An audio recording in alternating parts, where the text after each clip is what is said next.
түлектерге де арнап жазған және Абайға да жазған. Мұқияттың бәрі өте керемет жазылған.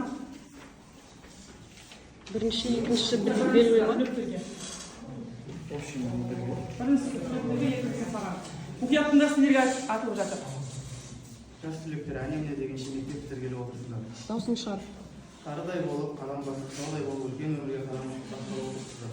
Бүгінгі күн сендердің өмірлеріндегі ең маңызды қызықты ұмытылмас сәттердің бірі. Бүгінгі күннен бастап жұдырықтай жүректеріңді титтей кішкене қимастық сезімі ұялай бастайды.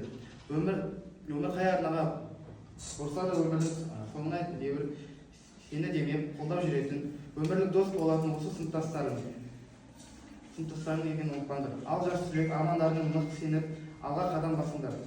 Ата-аналарының алдын құя мектептерінен елдің мақтанышы өмір жолдарындағы сапарларының сәтті болай берсін.